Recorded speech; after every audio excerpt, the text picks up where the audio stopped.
Obviously, very, very good, and as well coached as any team in the country.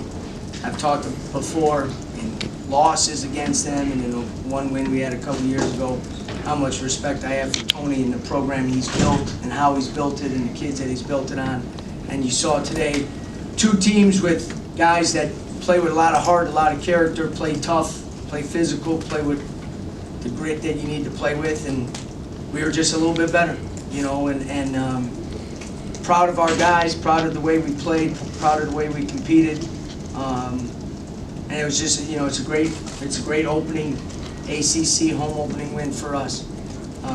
Our guys have never wavered over the last week with the tough road losses, and I think our guys fully expected to come out and play well today and win the game, and that's exactly what we did. And you have to play well for 40 minutes, even when you make some mistakes. You got to be able to play hard enough and compete well enough where you make up for those, and that's exactly what our guys did. Inserting Q in the lineup made you really look good today. Yeah, Q made us look good. I like his size going to the offensive glass. You know, he didn't, and this is to Q's credit. He didn't play much in the last game.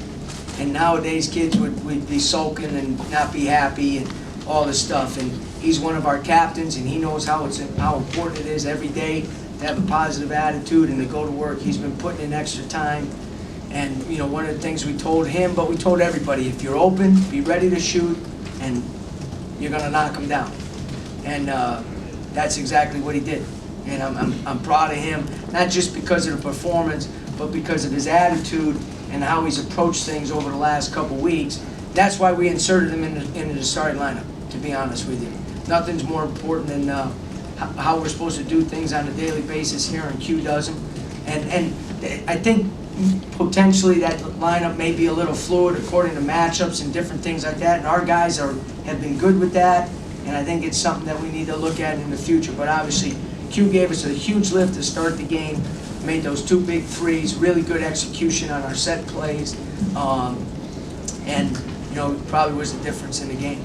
Yeah, that 8-0 run once they tied it, 49 off the timeout. Yep. You brought him back in. What did you say anything to him, or what got into him in that 8-0 run? A lot of times you try to give coaches credit. I get no credit on that. That was him. You know, we ran a specific action where he sets a good screen. If he sets a good screen, he's going to get a shot, or use a ball screen. He was open for the shot, and he took it. Then we got him going, so we kind of ran a special for him, and he buried that one as well. The one thing he did during that stretch run, and I don't have the full book, I think he got 2 or 3 defensive rebounds for us as well, which was big, because when we're good, we're getting stops and rebounds, and that's exactly what we did during that stretch. Malcolm got his points today, but Marcus really made him work hard. Yeah, you know, we wanted to take away the 3, and he was 1 of 9 from the 3. Took 20 shots to get 19 points, which he's one of the most efficient offensive players in the country. So I thought we did a good job on him. Our ball pressure was good. Our defense, you have to play with such conviction on the defensive end and such focus against them, because they take advantage of every mistake you make. If you gamble, if you lose concentrate, they take advantage of it. And for the most part, that was our best defensive effort by far against a very efficient offensive team. It seemed like it helped having Nick come off the bench to give you a little more spark offensively. Well, yeah, I mean, but I'll be honest with you, the first 5 minutes of the second half, James White saved our butt. You know, those offensive putbacks were huge for us, because we're not in a good flow offensively, and his effort points on the glass were huge. But Nick responded well. Very proud of the way he responded. Again, a guy could have started most of the games, could have been upset and all that. And, you know, we weren't, when you make changes like that, the one thing we got across to our guys, you're not blaming anybody for the loss. We needed something different. We needed to look at some different things. And Nick responded well. He really responded well. Obviously, the points were big, and he's a good free throw shooter. That's why we have him in at the end of the game. But the 6 defensive rebounds were huge. We're going to get him to figure out a way to get to the offensive glass for us next. From the Pitt game, those Carolina Pitt weren't your best defensive efforts, and Marks was saying, like, we need to instill it at the start of the defensive end, and Adam was talking about how we've been playing this first. Like, what did you do in practice that got you guys to this point today? As I said, there's not like some drill work or new concept that we need to do to become better defensively. And that's the good news for us. It's much easier to improve on the defensive end than it is on the offensive end. Because the defensive end, most of it has to do with heart, toughness, discipline, communication. Not one of those is talent-based. You know, more times than not, you do those 4 things if it becomes really important to you.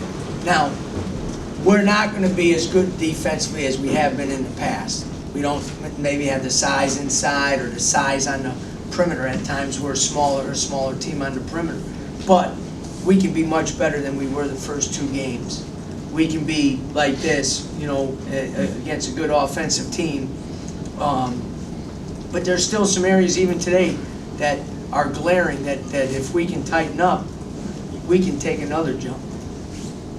Brian, you mentioned the confidence never waned from those first 2 conference games. Considering that, where do you see this win taking your team from this point on, or is it too early to tell? Yeah, it's much easier to talk about it after winning, though.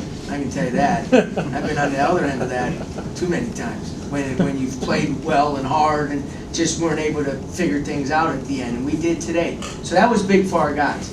Our guys have kept great faith and belief without seeing it, and that's what it is. You know, you have to believe it before it happens, and you got to keep talking about it. You got to stay positive about it, and our guys have done a good job of that.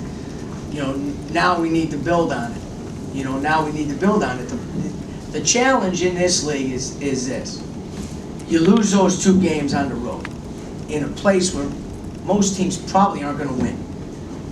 Now you go home, and there's so much pressure to win your home game, and you're playing the number 4 team in the country. You know, so now your question, you feel really good and feel good where we're at. We go on the road to the last year's ACC champ in Notre Dame. You know what I mean? And so you have to make sure that you're staying true to who you are and what you do on a daily basis. And in those 40 minutes, you got to be ready to compete and ready to play. Because if you do that, we'll give ourselves a chance to win a lot of games. And you know, that's our guys understand that. Our guys really understand that. Do we want to build on this and then go out there with confidence and play well on Wednesday? No doubt about it. And our guys, after a long time where we haven't had a break because we start school tomorrow, they get tomorrow off, and we'll get together back on Monday and we'll start preparing. And you know, I think we'll have a little more juice because you won. It's just a fact. But our guys have been very positive, and their energy has been at a great level even after the last couple losses. I imagine you must, well, that's being said, you must be happy for Marcus, who's, as you said, he's been through a lot of these tough losses, and to get one at home. You know, there's a lot of talk about this. It's about our guys. You know, this whole thing's about our guys and what they've been through and what the trials and tribulations that they've been through. They deserve this win, but now we got to go keep earning more. They deserve it because they earned this one, and now you got to keep earning it. But I'm really happy. You know, the 2 seniors that came and joined us this year. This is why they came here. They're putting us in a good position. You know, Nick and Chuck, and obviously, you know, more so than anybody, Marcus, because he's been here through the whole journey. And he's what Georgia Tech is all about. So you want that kid to end it on a high note, and you know, hopefully today will give us a little springboard into that.